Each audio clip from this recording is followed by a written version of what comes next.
여러분, 오늘 본문은 매우 중요합니다. 예수님 구원 사건에서 교리적인 것을 넘어서 뜨거운 열정, 또 살가운 감정, 시시콜콜한 느낌과 배려까지 느껴볼 수 있는 그런 본문입니다. 저는 오늘 말씀을 통하여서 우리의 구원에 대한 우리의 이해가 또 한 번의 변화, 또 성장 이런 것이 일어나기를 소원합니다. 오늘 본문 51절에 기약이 찼다는 말이 나왔습니다. 이 말이 굉장히 중요하게 느껴지는데요. 기약이 찼다. 기약이 찼다. 이게 약속한 시간이 다가왔다는 것입니다. 약속한 시간이 다가왔다. 하나님의 섭리와 원래 하나님께서 정하신 하나님의 그 섭리와 예수님의 구속 사건이 결합되는 약속의 시간일 것입니다. 그래서 아마 하나님도 예수님도 그 예수님의 공생의 3년이 가장 적절한 것으로 판단하신 거라고 저는 여깁니다. 그래서 제가 이거를 보다가 그러니까 초등학교에 저학년 3년, 고학년 3년, 또 중학교 또 3년, 고등학교 또 3년, 대학교는 4년이지만 뭐 3년에 1년 더 하는 그런 정도. 그러니까 사람들의 성장이 말이죠. 사람들이 이 학교에서 배워가는 성장의 그 단계가 다 3년으로 되어 있다. 3년으로 되어 있는데 예수께서 오셔서 그 구원을 새롭게 하는 거기에도 3년이 있었다는 거. 그러니까 오늘날 우리가 3년의 교육제도를 가지고 있는 것이 예수님의 공생의 3년하고 결코 무관하지 않다고 저는 생각합니다. 왜냐하면 이 3년 제도를 제일 먼저 세상 가운데 보여준 사람이 기독교 교육학자 코멜리우스거든요. 그렇습니다. 이 3년이라는 기간, 뭐 이게 뭐 그냥 믿거나 말거나 그렇게 하는 이야기 같이도 들리지만은 이 3년 기간이 그렇게 느껴집니다. 변화의 출발에서 끝까지가 3년이다. 매우 실제적인 것 같습니다. 그런데 바로 이 약속을 대하는 오늘 본문 예수님의 모습에서 우리는 구원과 관련된 어떤 이치와 교리를 넘어서 열정, 감정, 느낌 그런 것을 확인할 수 있습니다. 오늘 제가 그 말씀을 하려고 합니다. 그래서 약속과 관련된 비유 하나 이야기하고 싶습니다. 아일랜드라는 나라가 영국의 서쪽이죠. 영국의 서쪽에 있는데 이 아일랜드는 1949년 영국으로부터 완전 독립하기까지 약 800년을 주로 영국 식민지로 살았습니다. 그 중에 특히 그 1800년대 그 대기근이 아일랜드에 있었는데 그때는 그 너무너무 먹을 것이 없어서 인구의 약 4분의 1 정도가 줄어질 정도로 참혹했다고 합니다. 뭐 이런 형편들 때문에 아일랜드 사람들은 어떻게 하든지 자기의 땅을 탈출하는 것이 그들의 꿈이었습니다. 그래서 무작정 이제 또 미국도 생기고 그랬으니까 무작정 미국으로 탈출하는 청년들이 많았습니다. 문제도 많았겠지만 많은 출세기를 낳았고 우리가 좀 알고 있는 그 케네디 대통령 일가도 바로 그들도 아일랜드로부터 출발한 가문입니다. 그래서 오늘은 그런 흔한 아일랜드 탈출기 하나 이야기하려고 합니다. 한 아일랜드 청년이 미국에 건너가기 위해서 우선 그 아일랜드에서 런던으로 왔습니다. 그런데 배삭시 부족해서 선장을 직접 찾아가서 도움을 청했습니다. 제발 좀 도와주십시오. 그 선장은 그 청년이 열심히 잘 살려고 하는 그 열의가 마음에 들어서 그냥 공짜 배를 태워주기로 약속을 하였습니다. 근데 청년은 그 선장이 너무 고마워서 항해를 하는 동안 내내 몇 달 항해를 하는데 그 항해를 하는 동안 매일 그 배의 구석구석을 다 청소하면서 그 어느 때보다도 이 배를 깨끗하게 유지를 하면서 배가 이 대서양을 건너가게 되었습니다. 그래서 이런 청년의 모습을 선장은 말없이 지켜보았고요. 몇 달 만에 배가 뉴욕항에 도착하였습니다. 청년은 선장에게 찾아가서 감사 인사를 하고 내가 이 배가 다시 그 영국을 갔다가 다시 미국으로 입항하는 날 내가 반드시 배삭스를 가져와서 갚겠습니다. 이렇게 이야기를 했는데 그래서 선장은 가족들을 위해서 일자리를 찾는 자네를 보고 내가 그냥 공짜로 태워주려고 장치한 거니까 그런 거 걱정하지 말고 오히려 당신이 이 배 몇 달 동안 배를 타고 건너오는 동안에 열심히 몇 달 동안 일을 한 그게 그 적은 금액이 아니다. 그러면서 그 일에 대한 그 일삭스를 오히려 주었습니다. 감동이 되십니까? 이 이야기는 우리의 천국 행로의 비유가 될 만한 이야기입니다. 구원을 받을 만한 조건이 우리에게 있지 않습니다. 우리는 배삭을 내지 않은 청년처럼 아무런 값을 지불하지 않고 구원의 배에 올라탔습니다.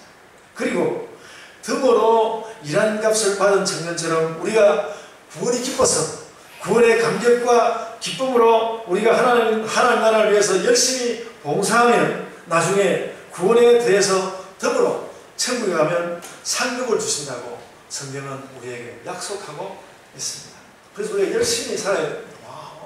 목사님은 나는 구원받으면 그만이지 그 나머지 뭐가 있을까.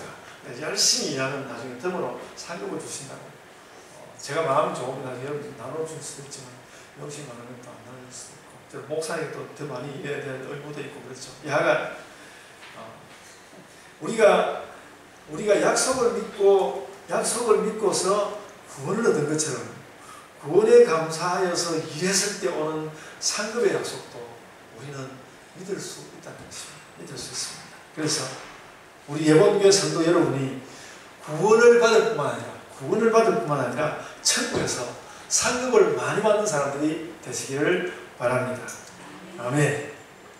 우리의 약속은, 제가 약속 이야기 하려고 하는데, 우리의 약속은 그런 뜻밖의 값들로 되어 있습니다. 뜻밖의 값들로 되어 있습니다. 구원은 그저 주어지고, 거기다가 상급은 다시 덤으로 그저 주어지고, 덤으로 주어지고, 그렇습니다.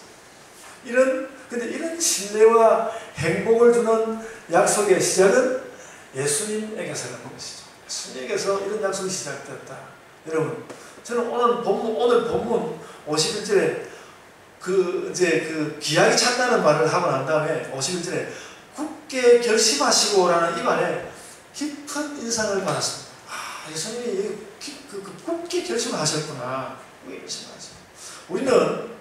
우리도 모르는 사이에 구원을 그냥 너무나 종교적인 개념으로 생각하고 그런 거지 기독교 교회라든 이렇게 가는 거야. 종교적인 개념으로 삼아서 구원에 대한 열렬한 감정을 가지고 진정한 감사와 노력도 하지 않는 채로 그 개념은 그런 노력도 하지 않는 채로 그냥 그 개념은 합리적인지 혹은 또 누구에게 설득력이 있는지 그런 생각만 하기가 쉽습니다. 그런데 오늘 본문은 그 구원의 약속을 위해서 그게 합리적인지 설득력이 있는지 이런 것이 아니라 그 구원의 약속을 위해서 예수께서 굳은 결심을 하셨다고 오늘 말씀은 말하고 있습니다.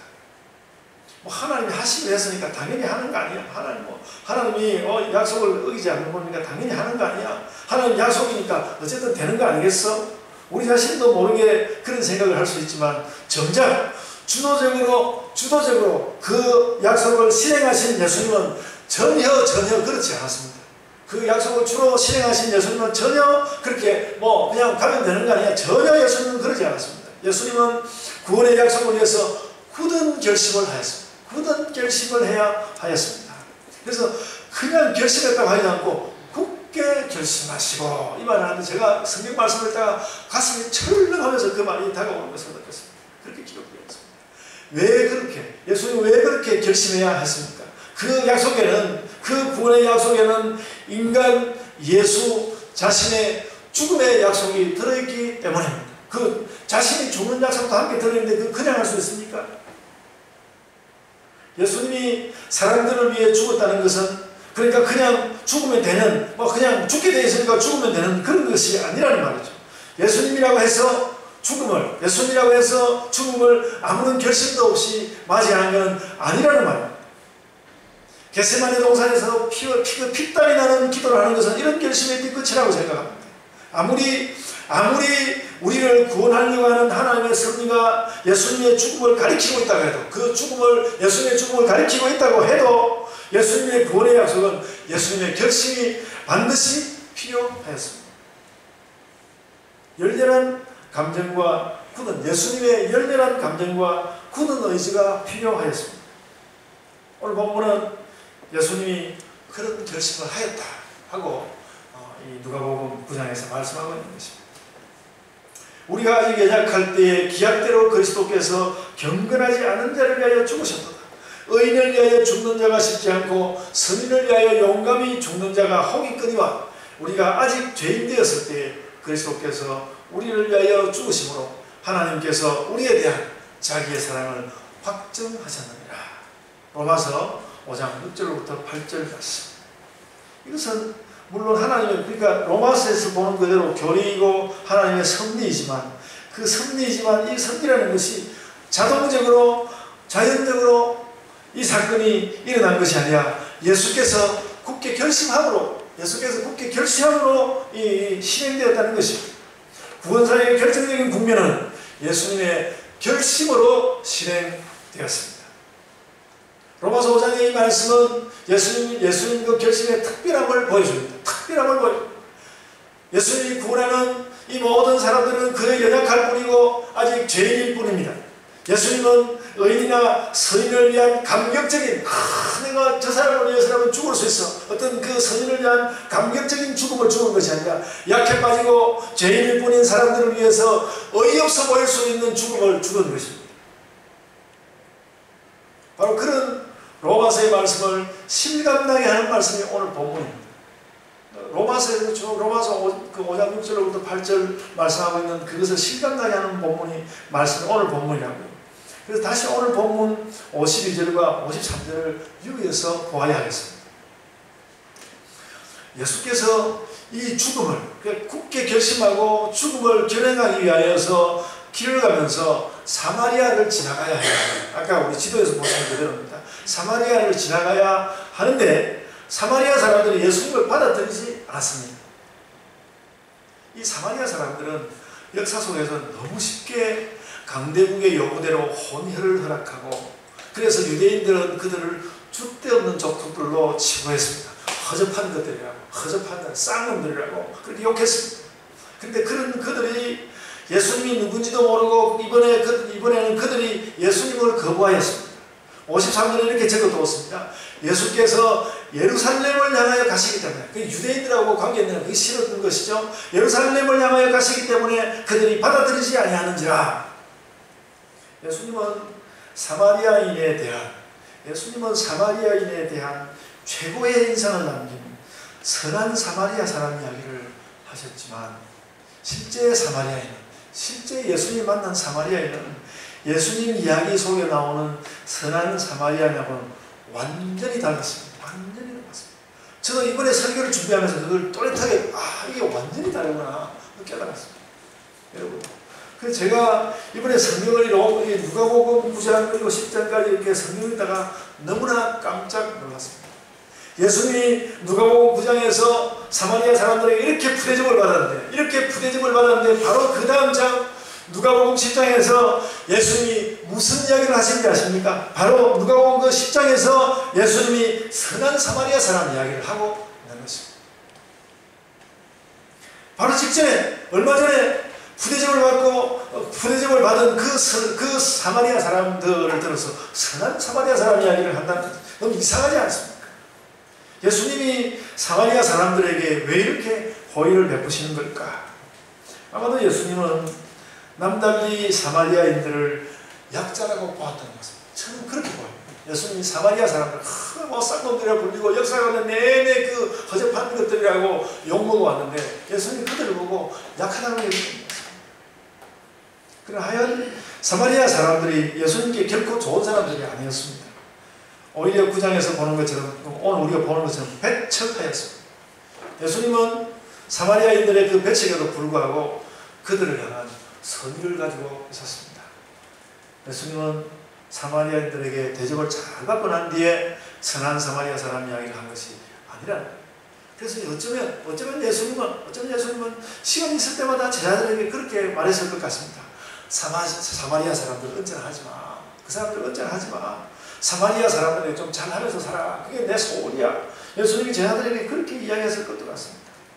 그래서 저는 로마서 5장에 읽었던 5장 6절로 8절 그 말씀을 보면서 그 말씀이 바로 이런 정황을 설명한다는 것이죠. 아직 죄인일 뿐이고, 사마리아 사람들 그랬거든요. 아직 죄인일 뿐이고 연약해 빠진 그들에게 예수께서 연민으로 다가가신 것이죠. 여러분, 예수님의 구원은 사실 이 약해 빠진 인간들을 향한 예수님의 연민으로부터 출발하는 거 아닙니까? 예수님의 연민에서 오시는 것입니다. 그래서 이 예수님의 구원은 매우 매우 감정적인 것입니다. 예수님의 행적을 기록한 누가는 이렇게 사마리아인들이 예수님을 배척하는 것과 그럼에도 불구하고 그 비 속에서 선한 사람으로 사마리아인을 등장시키는 예수님을 함께 보여줌으로써 그 사마리아인은 예수님이 아주 부대져버렸는데 예수님과 사마리아를 확 높여버리는 그것을 함께 보여줌으로써 예수께서 행하고 계시는 구원의 살가운 감정을 드러냈다고 저는 그렇게 생각합니다. 저는 누가라는 복음서 기자가 정말 훌륭하다, 정말 훌륭하다. 이런 것을 이렇게 담아냈구나. 사마리아인에 대한 예수님의 감정을 이렇게 훌륭하게 복음서에 담아냈구나. 그리고 바울은 로마서 5장에서 그걸 교리적으로도 풀어낸 것이죠. 저는 이런 것이 신학이라고 생각합니다. 이게 신학이다. 당연히 되도록 되어 있는 자연의 치를 따르는 것이 그런 것이 신학은 아니죠. 신학은 하나님께서 느닷없이 인간에게 베푸신 우연한 은혜를 따라잡는 그런 학문입니다. 인간 세계의 질서를 따르는 필연적인 것에 신학은 매이지 않습니다. 하나님의 우연한 은혜를 따르는 것이 신학입니다. 예수님의 구원사역도 결코 자연적으로 필연적인 것 하나도 없습니다. 하나님께서 예수님이 느닷없이 결심하여서 사람들에게 우주를 뒤집는 그런 은혜를 베푸신 것입니다. 여러분, 전혀 괴가 다른 이야기 하나 하겠습니다. 지금 우리나라는 통일을 위한 노력을 하고 있는 중입니다. 그런데 참 언짢은 일이 하나 있는데요. 언론이 뭐라고 정확히 말하지는 않지만 뭔가 미국도 우리나라를 대수롭지 않게 여기고 트럼프라는 사람이 우리말로 싼 놈이에요, 사실은. 네, 그 대통령 잘하고 있지만 어디 바깥에 나가는 거죠. 자르고 보내야 되는데 그렇게 보입니다. 제가 이렇게 말한다고 해서 그 사람이 눈도 깜짝 안 하겠지만 미국도 우리를 대수롭지 않게 여기고 북측도 우리를 그냥 자기들 노력을 위한 도구 정도로 여기는 것 같습니다.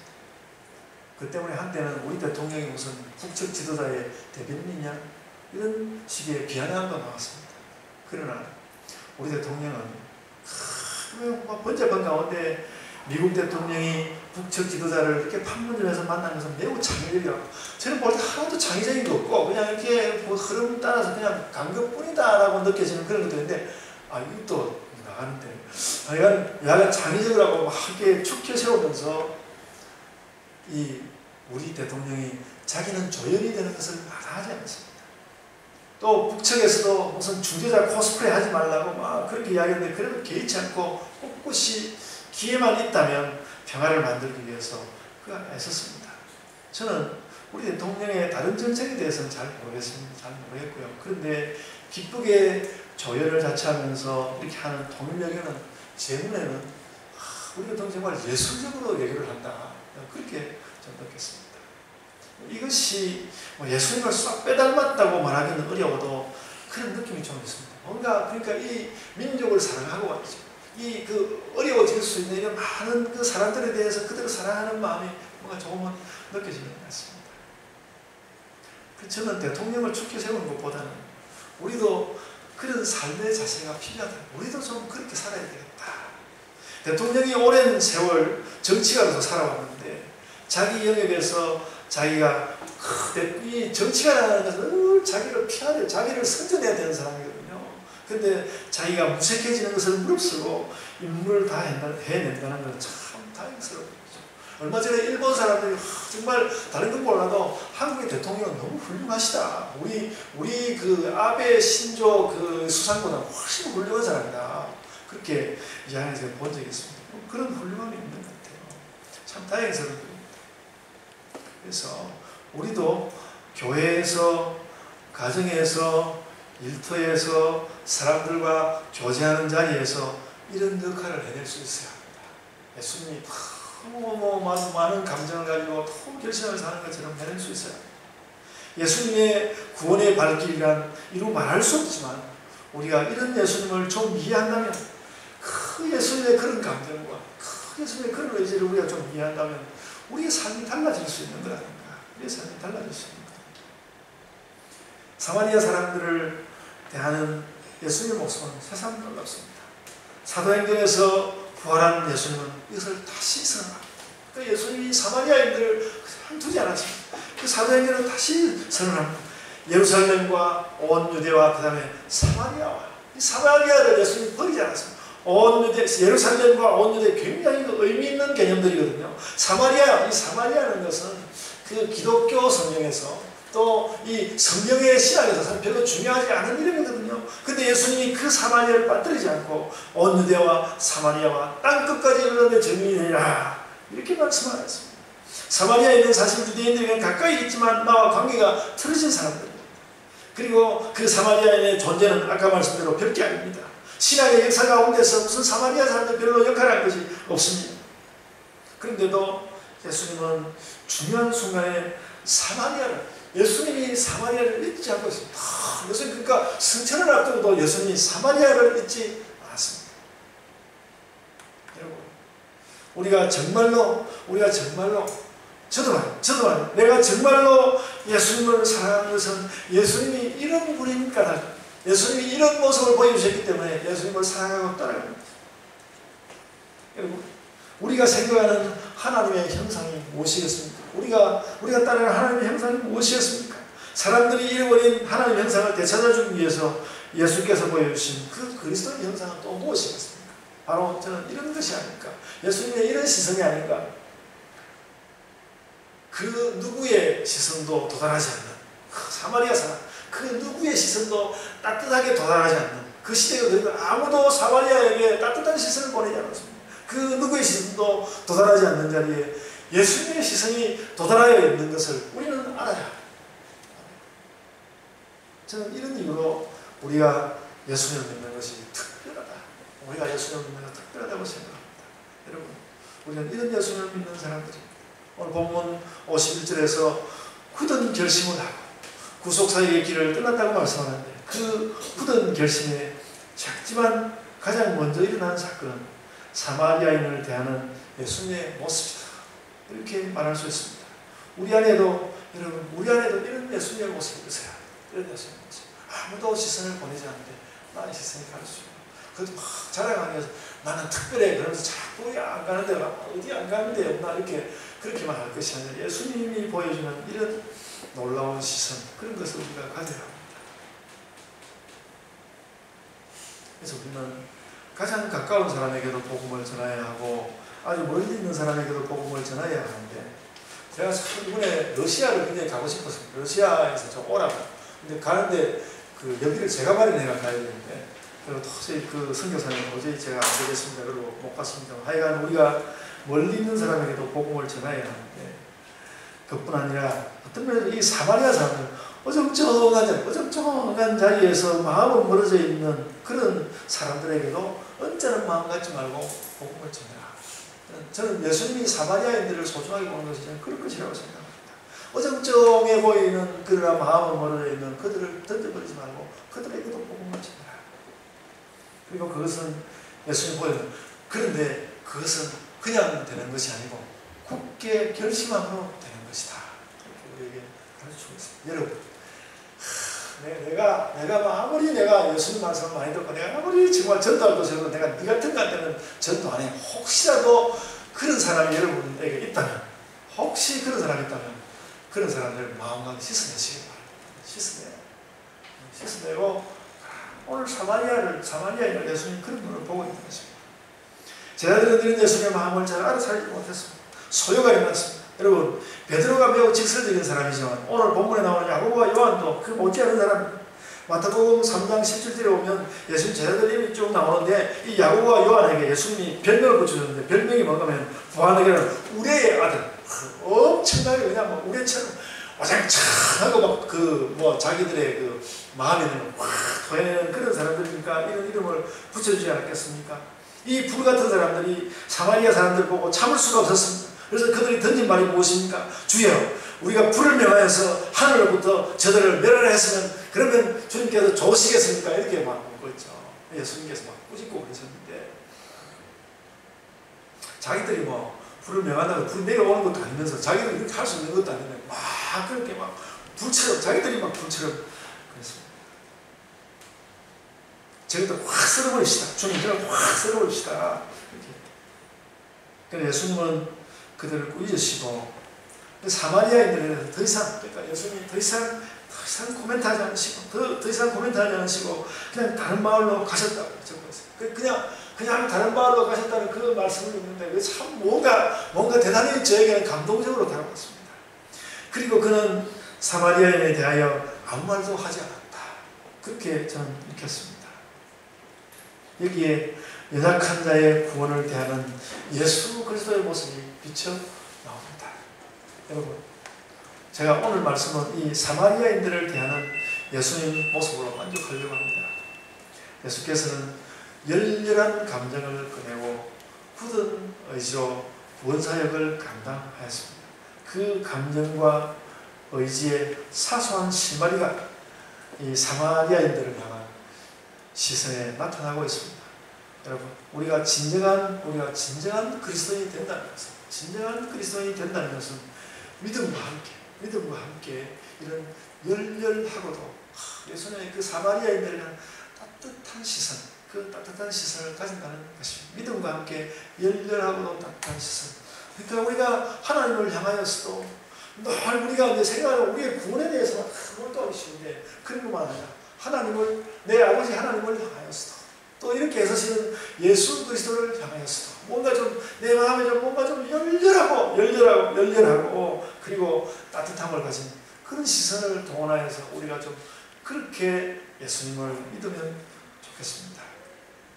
그것이 구원이라는 약속을 향하여 나아가는 그리스도의 아름다움입니다. 저는 이것이 아름다움이라고 생각합니다. 여러분, 오늘 그 사마리아인을 대하는 그 예수 그리스도의 모습에서 그리스도인의 아름다움이라는 것이 이런 것이구나. 그리스도의 아름다움이라는 것이 이런 것이구나. 그런 것을 발견하시고 여러분들도 아름답게 살아가시길 바랍니다. 여러분, 우리 옆에 분들이 한마디 서로 조언합시다. 옆 사람들이 아름답게 삽시다. 아름답게 삽시다. 자, 기도하겠습니다. 주님 감사합니다. 예수 그리스도께서